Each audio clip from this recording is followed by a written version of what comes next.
Hello, ladies and gentlemen. My name is Jake. I'd like to welcome you to the BLXCK INK Podcast. This is episode number 77, and today I'm coming in with heaps to talk about. So let's start from the top, work our way down. First thing is, I had this little thought last night about what it actually means, what it means to work, or what it is to have a job, or what it means to what work means to you. Because I think one thing, when I ask myself what is work and what was my first interpretation of what the word meant and how I kind of use that interpretation moving forward into my adult life. And now that I'm an adult and I have a job and I have like almost a career or a calling, whatever you want to call it, I can now kind of reassess what this meaning of the word work is.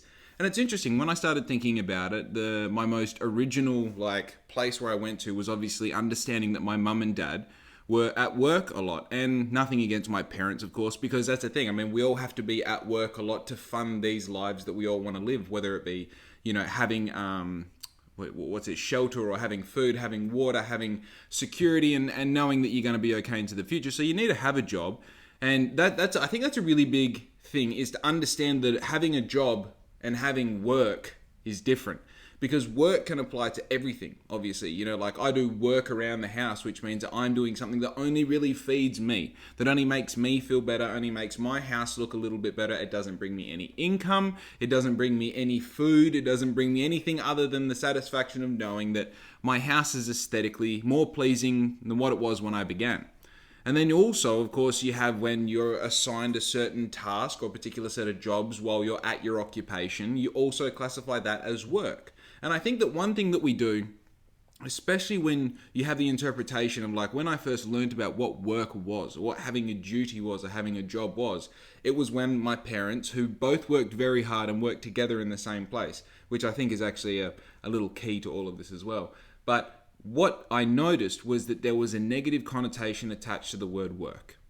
And something that I took away from that was that, I want to do the least amount of work possible. Right? I want to avoid work at all costs. I don't want to get a job or whatever it might be. But then at the same time, you have these conflicting conflicting subconscious thoughts that were saying I actually really like work, or I really like this particular work. I like this job. I like having this responsibility or this occupation, however you want to fill it. Then I started to have this kind of duality of thoughts, thinking, okay, on one side of the fence, obviously having a job and having work, I can't be bothered going to work on Monday, or I don't want to go to work tomorrow, or work was so tough today. These are all things that you hear at home. And then on the other side of the fence, you just well, maybe this is something that I experienced personally. I was yearning for a responsibility and for a job and to be given work. And one thing's for sure, when I was a kid, I definitely wanted everything that you want as an adult quicker. I wanted a car license. I wanted a card that I could use to pay for things. I wanted to have conversations with people that were about things. I wanted to be given a task and be trusted to do the task, go away, do the task, really. And this is a thing, going away and doing the task and coming back. I feel like sometimes you're doing that for someone else. You're trying to impress the person, say, look what I pulled off, look what I achieved. But I've always had this thing inside me that when I go and do a job, I actually don't give a fuck about whether you think it's good or not. Okay? And this might be something that I'm kind of a later learning that I'm applying to an earlier stage of my life. But I've always felt the organic fuel for me to do a job properly is for me to know that it's done properly. If we use I use the example of yard work, because I literally just had the shed open and everything, and I was, moving bits and pieces around, and you put some stuff in the bin and you do some weeding over here, and while you've got this tool out, you tighten that up, sort of thing. And I think the thing about yard work is I'm not trying to impress my neighbors. I'm not trying to get my landlord to think that I'm looking after his house. I'm not trying to even have Larissa be impressed when she comes home and sees that there's, less weeds in the yard, or, fill in the blank. I'm doing it so that I know I did the job right. I'm doing it so that next time I look at the job, I'm like, okay, well, that's done and dusted. I can just focus on the next thing. I can focus on my next piece of work, right? And something that I always did as a kid this whole doing things completely properly, to the absolute best of my ability, that is a new practice. That's a reasonably new practice when you consider my lifespan of 29 years. I've probably been practicing that properly for about this is the thing, it's hard to gauge it because your standard of excellence and achievement is always rising and rising and rising. So I feel like I've only been doing it properly for 3 months. I've been doing it properly for about 7 years, right? And I remember how that actually started. Let me go off on a tangent here. I remember Dad used to give me this job, right? And this is a metaphor that I've always used in my mind when I'm approaching things and how I need to have an open mind as far as how big a job can be, okay? Because Dad used to tell me, like, your job is picking up the sticks in the yard. And I was like, fuck, like the thing about living in an acre full of, trees is that there's always sticks in the yard. There's always going to be sticks. And the problem was, as a child, I didn't see the purpose in picking up the sticks. I didn't understand why we couldn't just let the sticks build up. And, like every now and then you go along with a rake, you rake them all up into a pile, you burn them, you throw them out, you do whatever you do. And the one thing that I struggled with in my mind was I can't do this job because it doesn't matter how much I do it. There's always going to be sticks in the yard. There's always going to be sticks falling down from the trees. And that's the whole fucking, it's a whole battle. So in my mind, I was like, you're asking me to do a job that is never complete, but also you're asking me to do it perfectly.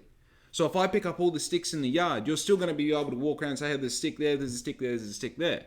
So the argument that I mentally had with my dad, this never happened because, it's scared of my dad, is a scary man. But the argument I had as a child when he gave me this job was, how do you expect me to do this properly? And if I'm not able to do it properly, then why the fuck would I do it at all? It's not that I'm scared of doing the job itself. It's not that there's anything that I don't fully fucking understand in picking up sticks from the ground, collecting them, putting them in a pile and disposing of them properly. But to be very fucking honest, what are we doing? We would be better off, both of us, walking around the yard every 2 weeks with rakes and collecting up the piles and disposing of them that way, rather than me putting in 15 minutes effort every single fucking day, right? So with that, something that I didn't understand as a kid, but I've always held on to that, because this is the thing. The things that you not necessarily don't understand as a kid, but the things that you disagree as a kid, you tend to grow up and have a different interpretation of what the whole situation was. And I now understand that I would like to think it was some cathartic, pivotal moment of my childhood where my dad was trying to convey some sort of greater life lesson. And in a way, maybe subconsciously, he was. But I think what was really happening was my dad understood, obviously as a fully grown man with a child who's done many things with many situations and has many lessons built into him that he probably doesn't even remember, but he still, practices them every day, is that it's not necessarily the fact that the yard is ever going to be perfect. It's that the yard is going to remain in a constant state of imperfection, and it is your job to chase the dragon of perfection, right? So even in the jobs that you can't do perfectly every single time, you're still better off participating, and for every little, however minute you need to break down that time frame, whether you go, right, in the next 5 minutes, I'm going to do fucking brilliantly, okay? So this whole acre that I have to pick up sticks, sure, I can't pick up every fucking stick in this yard, but the spot that I can see with my eyes right now, I can make this perfect, right? And then tomorrow, I can make that area perfect. And the day after, I can make that area perfect, and I can break the yard down into 7 days, and by the 7th day, I'm going to come back here and it's going to be back full of sticks. But the point is, today, I can get this looking great to the best of my ability.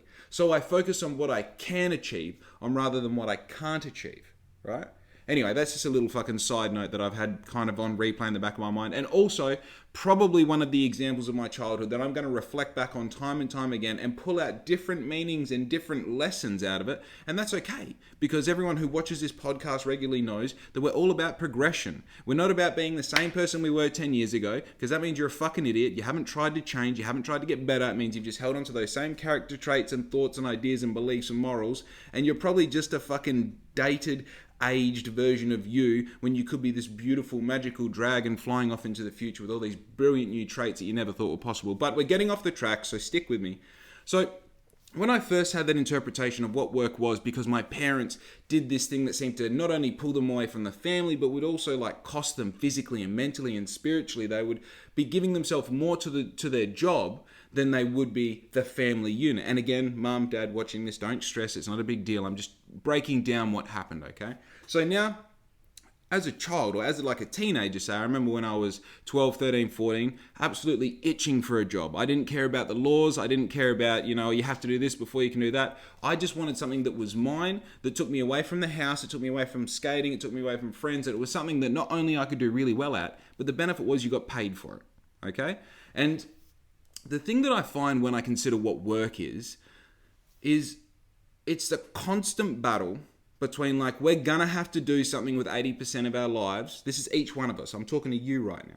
We all have to do something, some activity, something that gives us some sort of return for about 80% of our working life, because it quite simply costs money to be alive, right? When I consider all of the things now that I have in my head that are possible to generate that income, my whole perception of what work is now changing.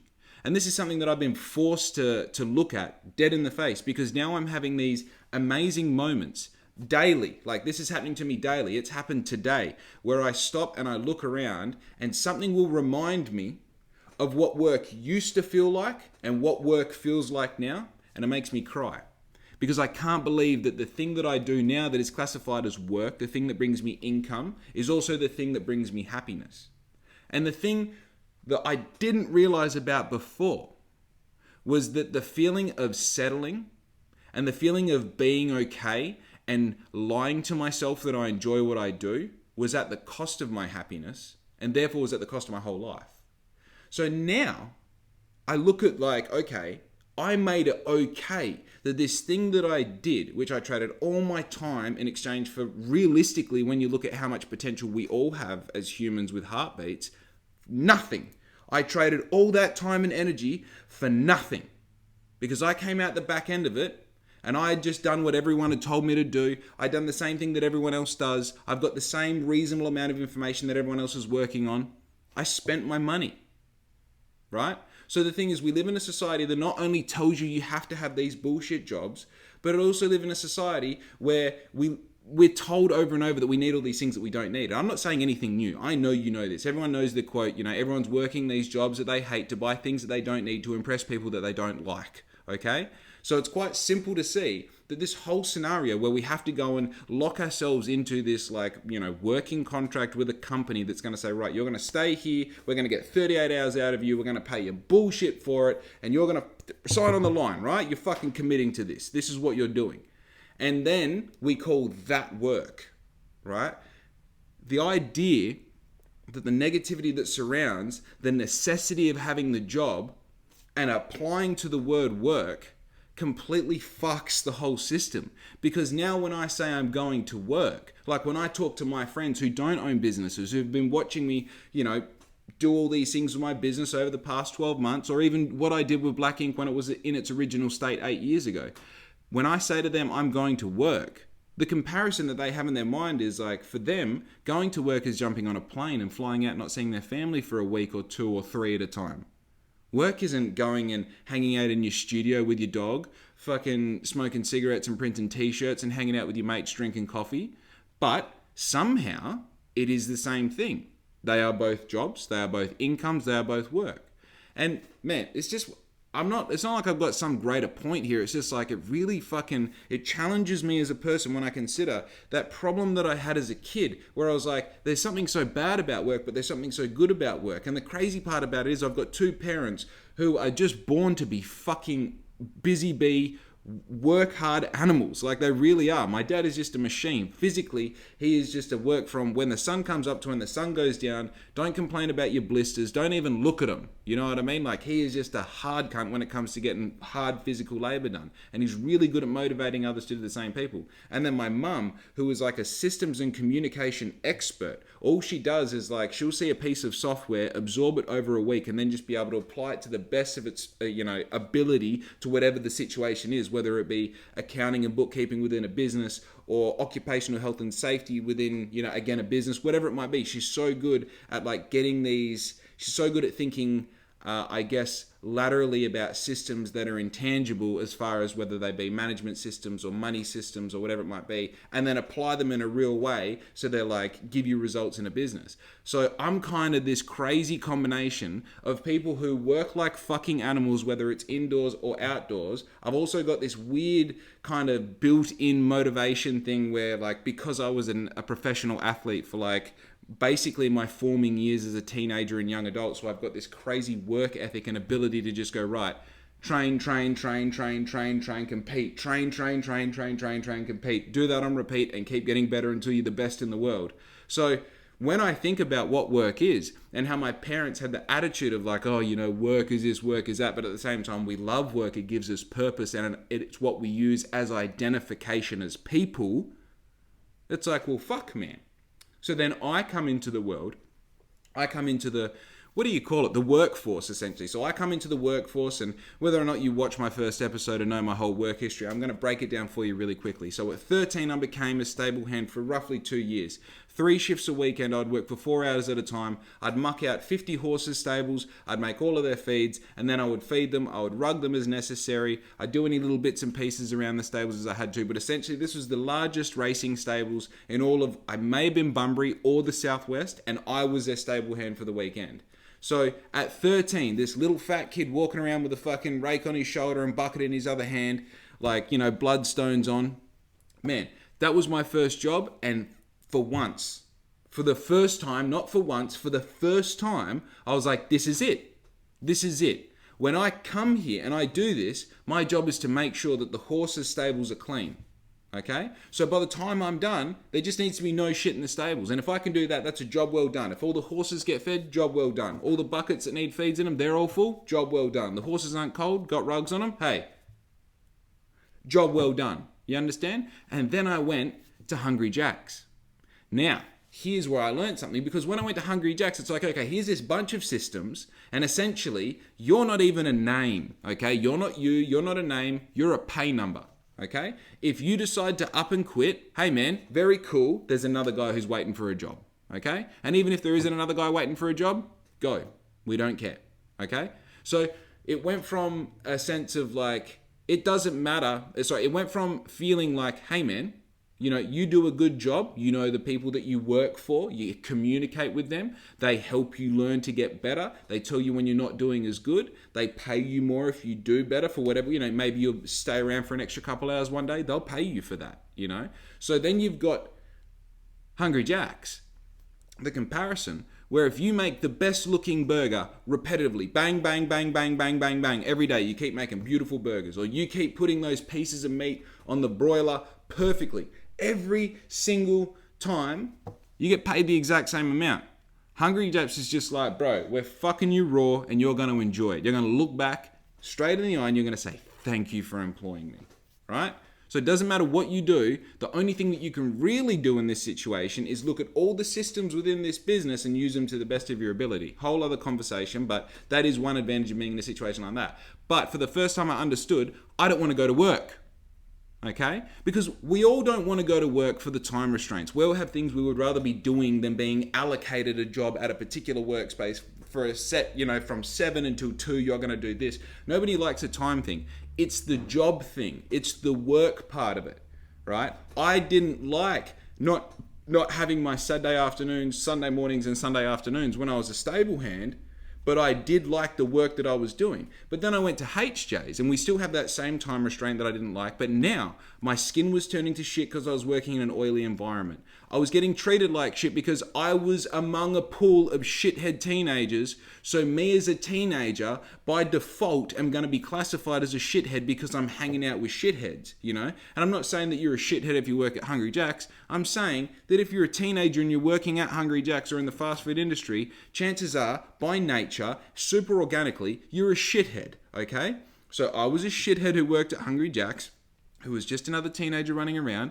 And on top of that, there was no satisfaction from it. It's like, man, whether we make 2 burgers or 2,000 burgers on this shift, the same shit is going to happen when I walk out the door. There's no real... So now the work classification, you can start to wrap your head around like, well, I used to enjoy what I'm doing and now I don't enjoy what I'm doing. And now all of a sudden, the concept of work, of going to work is different. And the funny thing is, a lot of people don't realize that this idea of like them complaining about the people that they don't like at work, you know, the politics, the bickering, the backwards and forwards, I don't like doing this particular job, blah, blah, blah. That's all detrimental to your life. And that's because this thing of work that we have to do, that has to be done, that's your responsibility as a human to figure this task out, is not serving you. It's not giving back anything more than money. And in fact, the money isn't even worth it because it's sucking from you spiritually and mentally, you know? And as I say, it's not like I'm working up to a big point here. My point is to think about like, hey man, this is our fucking life. Like, this is it. It's happening. Right now, as you listen to this and watch me use my hands too much on this podcast, shit's happening. You're probably at work right now listening to this, or on your way to work, or on your way home from work. The shit that you're doing right now, do you like doing it? Like, it's your job to ask yourself that question and also be happy with the answer. And if you're not happy with the answer, guess what? It's your job to do something about it. It's fucking crazy. Now, it's enough about work. I actually, I've been hanging out to record this podcast because last week I only recorded one podcast because for some reason this year I felt this abundant feeling that I'm actually on a successful path. I'm super excited. Everything is happening. I'm acquiring all these new pieces of equipment. And on top of it, I feel like a fuckhead because I'm doing it. Okay? Personally, I don't feel like a fuckhead. I feel like a king. I feel like the light literally does shine out of my asshole so bright. But the problem is you can't tell people about it, especially when you're fucking 6'4" and you're a male and you're white, because then you're just another fucking successful white guy or person on their way to success, whatever you want to say, talking about, it's not sexy. It's not fun. It looks egotistical. It looks like you're like, oh, look at me, I'm doing all these things. And I mean, I did kind of touch on this the last podcast, but every time I went to record, the second or third podcast for the week last week, I just found myself in this ball of like having to defend these fucking bullshit things that are happening to me because I made them happen. It's like the most physical version of imposter syndrome that I can explain. Like, I literally had to I'm getting this, and I mean, I'm only getting this because I did this, and it worked because it worked with this, Hey man, hey dude, you're allowed to be good, okay? You're allowed to be brilliant. Like I say all the time on the podcast, here is your permission to be amazing. This is it. So, let's talk about what's been going on lately with Black Ink. Now, you probably know all about the 2020. I talked about it heaps, which means I'm releasing 20 tees in this year. Each of those tees is going to be released 20 times. Each one of those tees that I print, in each of the 20 tees that I release, is going to have a numbered identification tag, which means you're going to be able to lift up your t-shirt, and on the inside, it's going to say what print number it is. So you'll be able to say, hey, see my field tee? This is the number 3 field tee. And that means that there's only another 17 of these out there. So just saying, if you haven't heard about it, get onto my website, go order yourself a field tee, go have some fun. If you did want to get them in like a physical space, of course, you could visit Sabotage, which is on Victoria Street in Bunbury. Speak to Megan, who is the lovely owner down there, and she'll tell you all about the field tee and the other Black Ink tees that she has in store. Now, last week I also had the absolutely amazing experience of ordering myself a new heat press. I have decided to get myself a Hotronix SCX Auto 40x40 heat press, which is an amazing piece of equipment. So basically, at the moment, thanks to a good friend of mine, Biko, who actually had a bit of a collective here with a few other boys in Bunbury, and they were doing their own t-shirt brand, which is FOGF. You may have seen them online on Instagram or in Sabotage. He actually quite graciously offered for me to borrow his heat press about, I would say 4 months ago now, and he's like, yeah man, just use it, get yourself running, I don't want any money, I don't want anything in return, just fucking, go use it, see if you need a heat press. Because this is the thing, I remember saying, I think I went to him, I was about to buy one, I said, look man, like, if I buy one, how do you go about it, what are you looking for, blah blah blah, and he's just like, bro, don't buy one, figure out if you want to do that. I'm not using mine at the moment, I'm going to be using mine in a few months, take all the equipment, look after it, do the thing, give it back to me when you're ready, Bob's your uncle. And I mean, this whole heat press thing only came about, I'm not sure if I've shared this on the podcast, I'll tell you the story just in case. But the whole story only came about because he actually called me up one day and he's like, Jake, what are you doing with that heat press? I need you to either give it back to me or buy it. I was like, all right, I'll buy it. Okay, how much do you want? And he goes, like, I want this much for it. I said, yeah, cool. Then I started to think, well, what would the guy who... I basically saw myself as the most successful version of myself that I can possibly imagine in 5 years' time. And I asked that guy, what do I do? And he said, well, do you have an ultimate plan for Black Ink? Do you see it being successful in the future? I said, yeah, I do actually. And then this future version of me just, I don't even know how to explain him. Like, I don't even really know what he looks like. I think he still may have long hair, but it has been cut short and may have streaks of grey through it. Anyway, it's not important what he looks like. But then he said back to me, he goes, well, why would you buy a second-hand bit of gear when you can just get some upfront capital now, get yourself the best possible bit of gear that will service your needs as best as possible over the next 24, 36 months, and then have it earn its own value back, and of course some tenfold. So I was like, okay, that makes sense. I started doing some exploration into the particular machine that I might want to purchase, and just starting to figure out whether I can financially make it happen. What is the ideal machine that I would get if I had the money? All these questions. You start. The problem is, right, do I need to buy a new machine or do I not? And if I were to buy a new machine, what machine would it be? And then you have to look at all the bloody brands, all the models, all the warranties, all of these comparisons, and just really ask, like, right, what am I actually trying to achieve with this machine? So basically, the conversation came down to essentially the machine that I've told you about, the Auto STX 40x40. So basically, that just means I now have a heat press, which is essentially a big sandwich press, sandwich grill, that cooks on, transfers onto tees for me. And you can get ones that you manually pull down and manually pull up. But the one that I've elected to get is actually one that you manually pull down, and it's actually got like an assist to help you pull it down with magnets. And then after the transfer is done, which is all set in via the settings, it automatically releases it. And then it also, so that's like the main selling point, is that it automatically releases it, allowing you to come and get that tee whenever you want. You don't have to be next to the machine to do the release. You can kind of set it, go do something else, come back and it's done, pull that off, put a new shirt on, and off you go. It also has a setting in there which allows me to manually see what the pressure setting is as it gets pulled down. Now, this is the first model in all of the models that Hottronics make that has that feature. Now, that feature there is actually an interesting one. It kind of made me think, because it doesn't help me right now. That's actually a feeling setting that I go by in my head, like, I can feel this is about that pressure, so I leave it there. And if I think it needs any changes, I'll change the pressure, and I do it all by feeling. But what this new machine allows me to do is go, well, that amount of pressure is a 6. That amount of pressure is a 4. That amount of pressure is a 10. So then when I get the transfers from the print company and they say, right, put this on your shirt for 10 seconds at 155 degrees at a pressure setting of 4, then you can set all that and make sure that you're getting exactly the right amount of heat transfer that you need for that transfer to be applied to that t-shirt. Now, the only problem with all of this is you go, well, Jake, if you already do it by feel, why would you need this pressure setting? And to be honest with you, I mean, as far as I'm concerned, I don't. But when it comes to the day that I need to teach someone how to do this because I'm going to outsource that particular effort to another person, to a staff member, to free up my time so I have more time to figure out how to make more money and how to build more systems and do all these things for my business, it's heaps easier to teach that person, hey, 155 degrees, 10 seconds on a pressure setting of 4, right? You set it here on the screen, da-da-da. If you ever need to change it, here's how you change it. Bob's your uncle, catch you later. If you have any troubles, figure it out, right?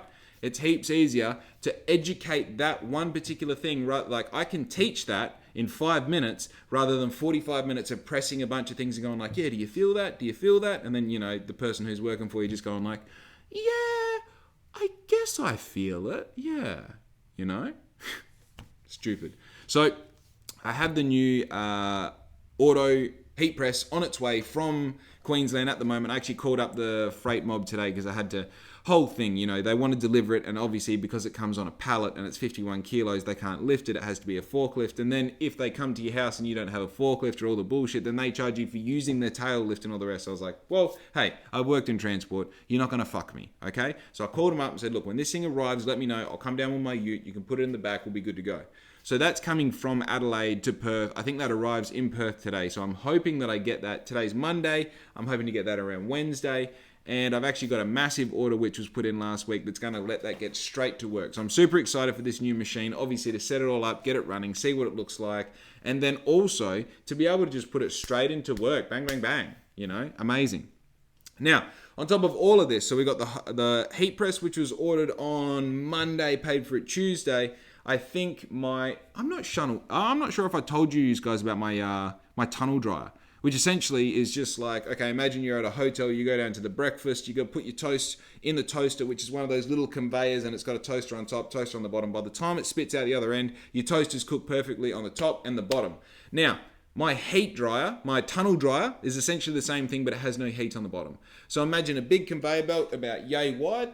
That conveyor belt is about 2 meters long, and on top of that conveyor belt is a big kind of tunnel thing that sits over the top of it that has a fan and heat. So basically what I do is when I finish screen printing the tee, I take it off the screen printer, I put it directly onto the tunnel dryer, and that slowly puts it through, exposing it to that heat from the fan, drying that print on top of the tee. So basically what it means is now I don't have to stand at my screen printer, or Riz doesn't have to stand at the screen printer, drying each of the fucking screens with a heat gun, waiting for an RSI to happen in her wrist, and then put it on the heat press and then seal it for 4 minutes. We've cut out those 2 steps completely. We now don't involve the heat press at all. We just leave that 4 heat transfers.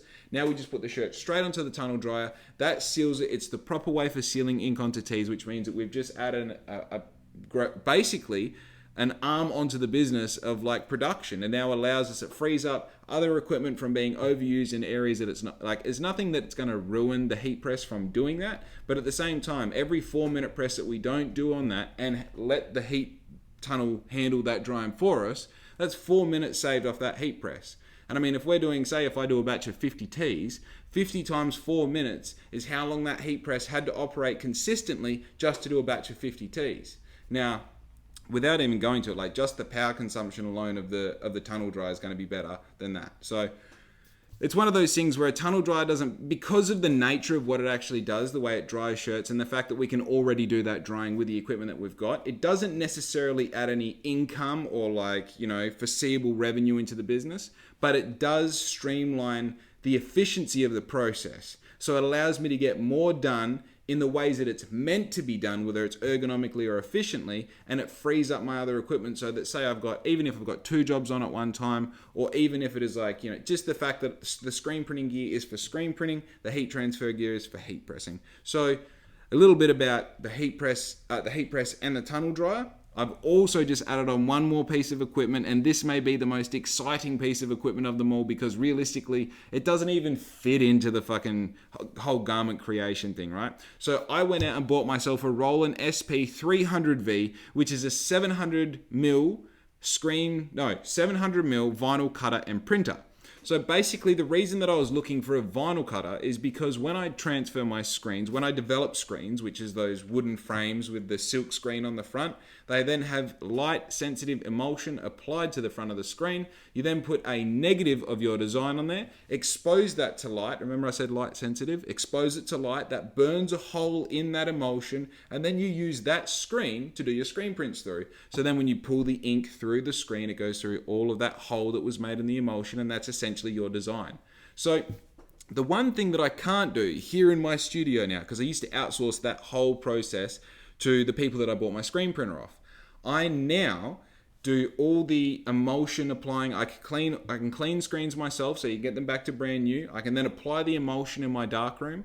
I can then expose that design on that screen using that lowboy light that I asked everybody on Instagram if they had one, and everyone thought I wanted it to grow fucking indoor, like a mole room or something, growing weed or something. So I get my lowboy, I can expose it, I can then wash it out using my wash trough, which I'm going to get into in a second as well.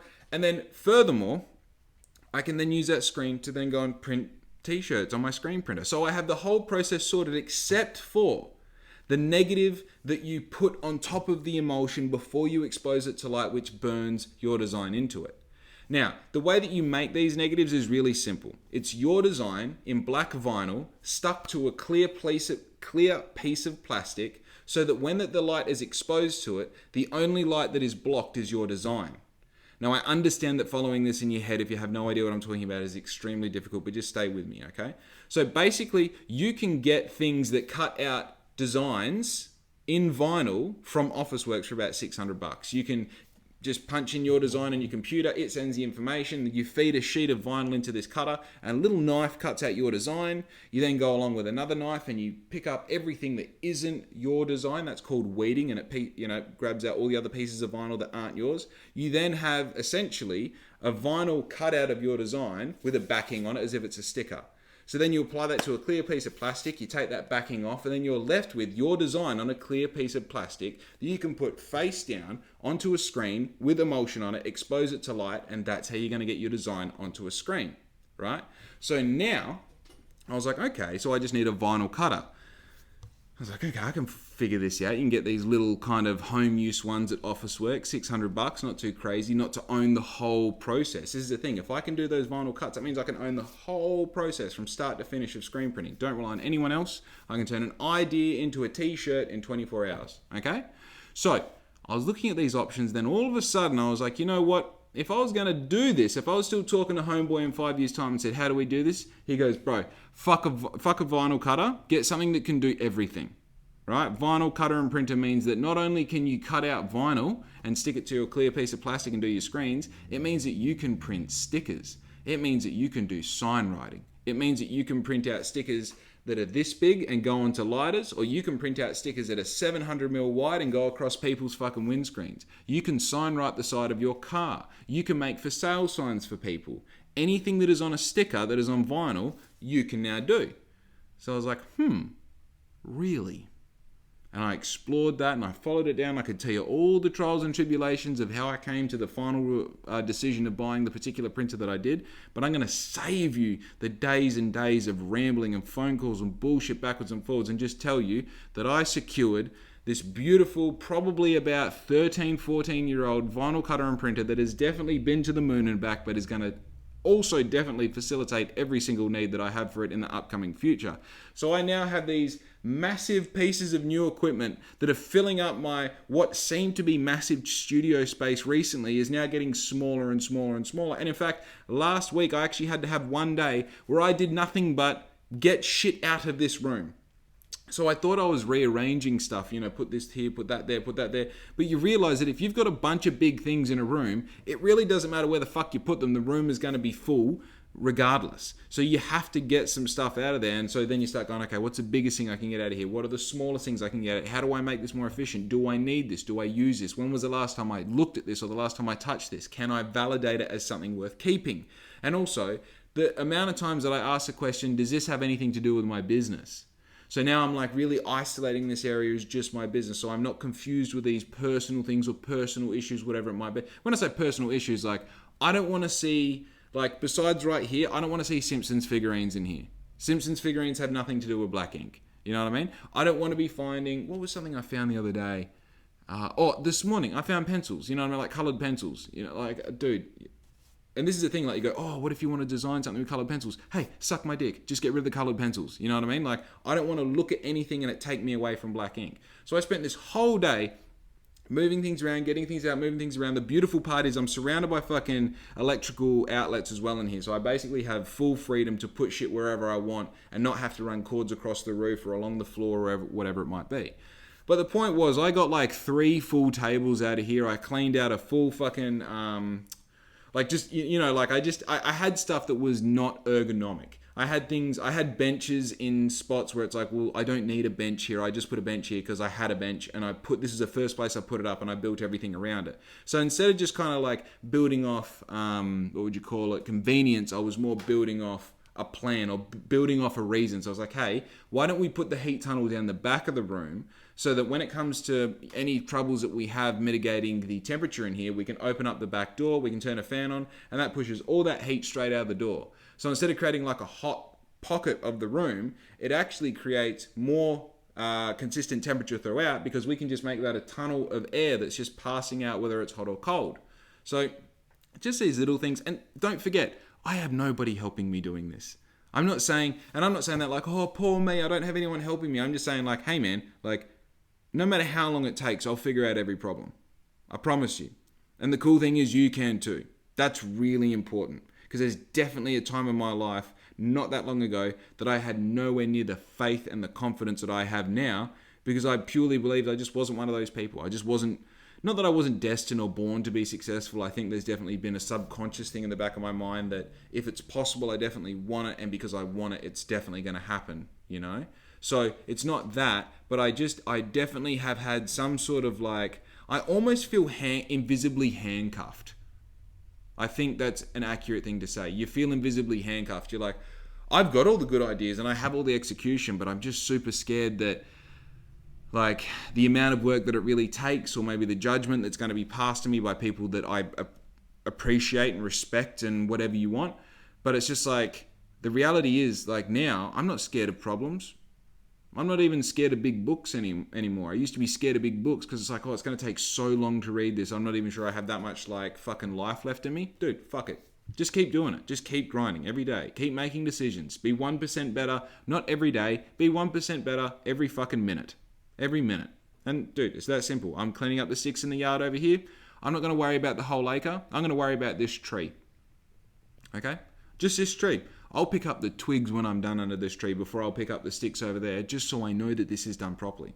You know, and like right now, in all honesty, I've got another piece of equipment on the way, and I still, like, this printer is just sitting in the middle of nowhere. This new vinyl cutter and printer, it's fucking huge, by the way, okay? This is a thing. Like, I saw some pictures, I looked it up online, I was like, oh yeah, cool, you know, it's a nice little printer, and you're like, oh, it prints 700 wide, so it's probably like a meter long. Bro, it's as tall as me, okay? I'm 190 centimeters. This thing's 172 centimeters fucking tall. Bro, that's fucking this big if I stood it up. A printer. It's a printer, dude. It's literally so big, I can't even pull it behind the fucking camera right now because it won't fit in the doorway. You know what I mean? Like, this printer is huge, dude. Standing here, it's about that tall, right? So it's that tall. It's like this wide. Man, it's fucking huge. And I still don't have room for it. You know what I mean? But, and this is the thing, people coming in like, oh, you got to get more space and rah, rah. It's like, nah, you're not thinking about it. You're not thinking about it, you know? Because don't come in here and try and solve my problem when I'm thinking about the problem every waking minute of the day. You know what I mean? Don't come in here and go, oh, you might have to get a bigger space. Hey, shut the fuck up. You know what? Shut the fuck up, okay? Because I'm going to solve this problem. And see, that confidence right there, it doesn't come from me like faking it till I make it or trying to like muster up this thing of like, oh, that's who I am, that's who my character is. No, motherfucker, that's just me. Like, I've just kept on doing this shit and now I'm getting so many consecutive results that I'm just like, you know what, I'm going to say I'm going to fucking do it. And even if I don't really care about your opinion, you know? And it's not that I don't care because you're going to say, oh, you're right. I don't care because it doesn't help me achieve the thing if I'm still trying to achieve it or achieve the next thing if I've moved on, you know?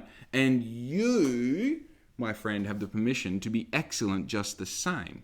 How fun is that? How fun is that? I tell you what, I went out on Friday night. I got myself a few pints from Last Slice of, I think it was Swanee D's. And it was fun. I had fun. And then we went to the vat. And hey dude, you've held on long enough for me to badmouth a fucking name in town, okay? And here we go. The vat was a fucking joke, okay? And hey, anyone from the vat, if you're watching this, what happened, okay? Because we went there and like we had a group of, let me think, so 1, 2, 3, 4, 5, 6, 7, 8, you know, probably between 8 and 10 adults and like then probably 6 or 7 kids.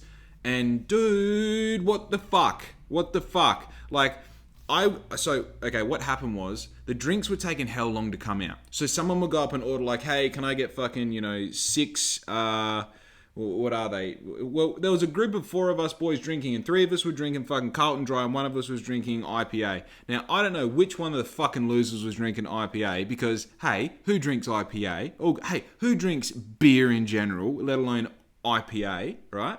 So someone was coming back to the table. It'd be 4 drinks at a time, the 3 normal ones, and then the fucking IPA, which looks like someone's cloudy piss to begin with. All good. Hey, all beer looks like piss, but who wants to drink cloudy piss, right?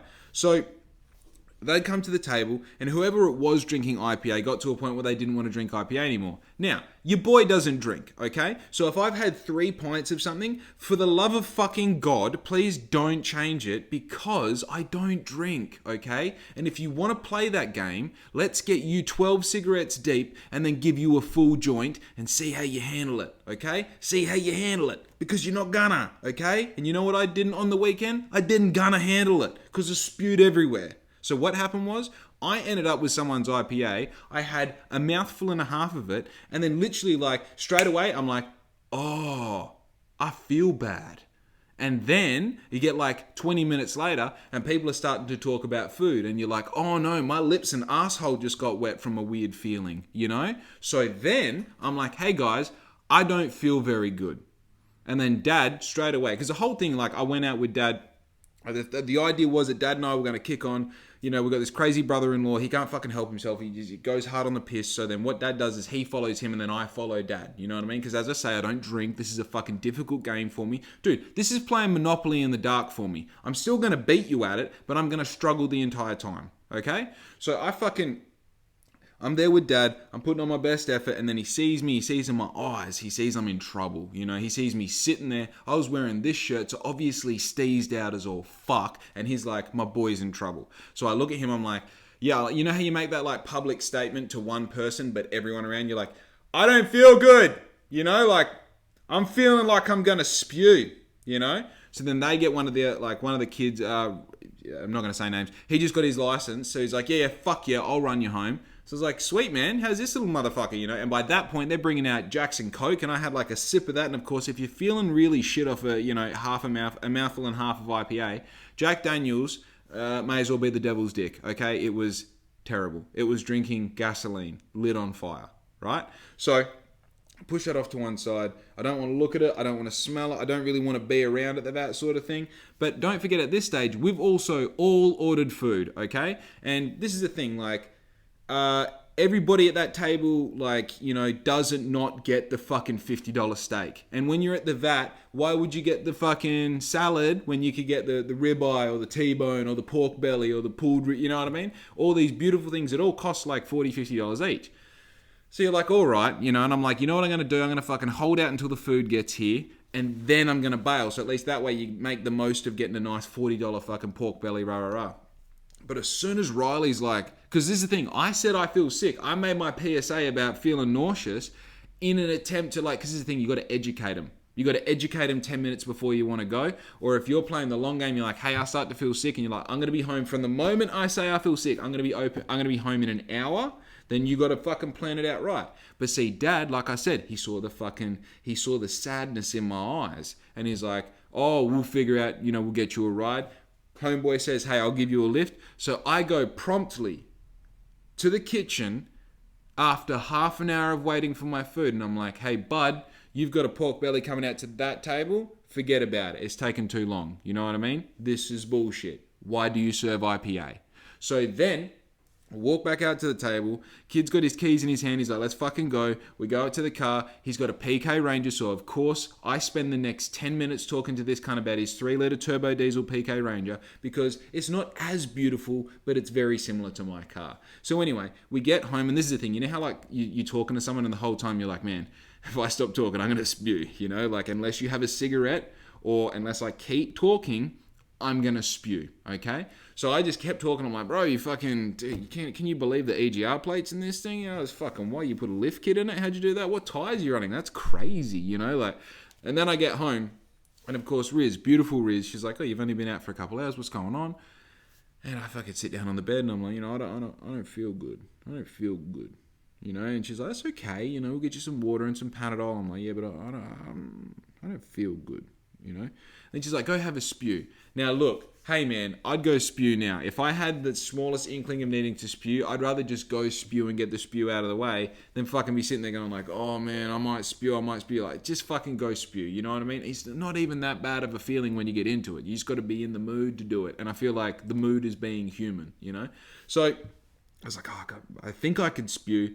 I'm not in the mood for a spew, but, I'm just going to sit here for a bit and see what happens. And she's eating wedges and chicken nuggets, 364 days of the year, you're in the mood to eat the food that she's eating. And then you rock up pissed and you would think that'd be the food that you want. Man, that was making me even greener. So you know what I did? I do what I never do. I just fucking sat on the couch and just went to sleep with my eyes closed, sitting like this, Never do it. I hate it. Because eventually, you know what the problem is with that? Is when you go to sleep sitting up on the couch, you're all good. But the problem is you wake up 2 hours and 15 minutes later and you've had your head like this. And then you've got a pain down the side of your neck for the next 3 days. It's putting you in a bad mood subconsciously. You don't even know what the fuck's going on. You didn't even remember having the nap. And now you've got this fucking ailment that seems to never going to leave you your entire life. Dude, I can feel it coming on just by thinking about it. You know what I mean? So I sit there and I'm like, I feel myself going in and out of sleep. And of course, you got 90 Day Fiance on the TV, which is also making you... I mean, dude, when I'm sober, I feel nauseous watching that shit. It's like, how do people make such terrible fucking decisions in their life over and over and over and do it on camera? You know what I mean? Like, hey, man, she's fucking you for a green ticket. Like, what the fuck else do you need to know? Enough about 90 Day Fiance. So I'm sitting there and then all of a sudden... I was asleep and then I wasn't, and then I had a realization that I'm going to spew, and then Riz is like, oh, you okay? And I'm just like, dude, I literally could have stepped on her while I was trying to run, because I was like, oh, it doesn't matter, I need to spew, you know what I mean? And just like, by it doesn't matter, it means like, it doesn't matter as long as I get outside, so get out of the fucking way sort of thing. And man, I had the like, when you open the door and you go like, step, step, spew. Step, step, spew. That was me. Like a fucking... Dude, it's like I got sucker punched by a projectile vomit. It was fucking crazy. Like, I spew hard. And dude, don't get me wrong. I love to spew hard. That's how you meant to spew. This was fucking stupid. Man, I spewed so hard... I'm not even going to say it. I was going to bring prolapse into the situation, but I'm not going to fucking go that far, Because I got respect for you guys. Who the fuck I am. Right? I have respect for you. But, waited too long for food. They serve IPA. And in all honesty, like, it's just, there was, like, the waiting too long for the drinks and the fucking, the apology, and like, not even the apologies, like, dude, I don't care if you say the same thing to people every night, like, oh, it's never like this, we got caught out, rah, rah, rah, but don't just be like, yeah, it takes ages to deliver drinks. It's like, well, no, it doesn't, sweetheart, go do your job better, all good. And if it's coming from management, then go work at a better place, because everybody needs staff right now, so what's up? Anyway, I don't really care about the solution to their problem. I'm just saying it's an experience that I had. And it was kind of fun that I got to spew on the weekend, And then as it turns out, coincidentally, Riz goes out the next night and has a fucking banger night. I was home by like 9:30, spewed up by 10. And then Riz, on the morning that I need to wake up, drive to Perth, go fucking pick up this industrial size commercial vinyl cutter and printer, she decides to stay out until fucking 3 o'clock in the morning. So as it turns out, because when your partner's out, you're laying in bed and you're like, where is she? And not that and this dude, okay, major thing to say here, and like, I'm only saying this because I come from a place of extremely not being this person. I don't lay awake when she's in town jealous. I lay awake when she's in town worried for her safety, because I don't trust motherfuckers on drugs and alcohol in a public setting at the night. Okay? That's as simple as it is. I used to be the most jealous motherfucker. Like, I bet you she's getting fingered by some other dude right now, and I bet you he's better looking than me, and I bet you he's got a hog on him. But the reality is, even if that is happening, you're probably the one who deserved it. So you're probably the one who like made it happen, or like put whatever it is, And even if you're not the one and you can't take responsibility for it, just fucking who cares, So jealousy really is like, dude, it's not like I decide not to be jealous. It's just like I'm at a point now where I'm like, okay, genuinely, if having sex with this person brings you more happiness than being with me, I want you to do that. You know what I mean? Like, if it means that it's fucking... there's a whole other fucking podcast actually just there, I realized. But also, like, yeah. So... yeah, it's not a laying awake in jealousy. It's like a laying awake in like... And also, I was buying this fucking vinyl cutter and printer. This all happened yesterday, by the way. Sunday, this all happened in the morning. I was buying it, and the thing is, like, to begin with, buying the vinyl cutter and printer is such a, like, do I do it? I don't need it for my business. The main strength that it adds is obviously doing these screens, the negatives for my screens. But in reality, what I'm actually getting this for is so I can make heaps of stickers. Whether it's for my business, other businesses, whether it's like giveaways or things I can give for free, or whether it's I make sticker packs and I sell them, or I make car stickers. That's what I'm really interested in. And I know this has so much potential as a printer that it really doesn't, like, that's just day one that I'm excited for. I know that day 2, day 3, year 5 is just going to have such countless potential and possibilities for this thing. So I was kind of already like, oh, it's such a big purchase, but do I do it? I don't need it. It's a lot of money, but... And then on top of that, the dude told me that we need to put it in a trailer to transport it. And like, with me and my dad both being in transport for like a combination of like 150 years, with me being 2 of them, I fucking know that having a top heavy printer that's that size, that weighs 100 kilos in a trailer, is going to be vibrated the fuck out of by the time it comes to Bunbury. More importantly, I've got a fucking ute with a tray in it. Like, why wouldn't you be able to just break it down and put the tray right? So I called it. Again, phone calls backwards and forwards to 20 different people throughout the week, and I realized, like, right, if we break this machine down to its like smallest possible position. We can fit it in the back of the ute and we can get it home. But obviously, you know, you still have to, like, the whole interaction of picking it up is still going there, meeting the guy, learning how to use a machine, learning how to use the software, downloading the software onto a computer that I had to find the day before, because apparently the software that you use doesn't work on a Mac, it only works on a PC. So I had to find, and I only found that out like Saturday at 2 o'clock in the afternoon. So I had to go find a fucking PC laptop, get it all ready, uninstall everything, bring it to this dude. Hopefully it still works by the time he gets there, because, you know, PCs are fucking stupid.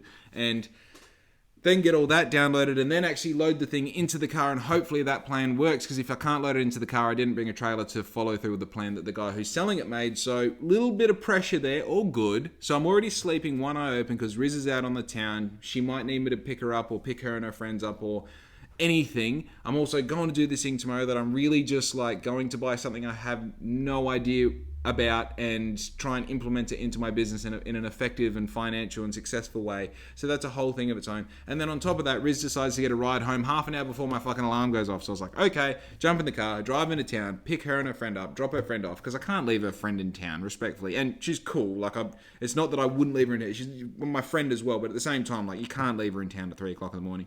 So I drop her off, come home, get ready. Dad comes around here. We leave here at 5:30 in the morning yesterday on Sunday. We drive to Perth. We're at the bloke's house for like 3 hours.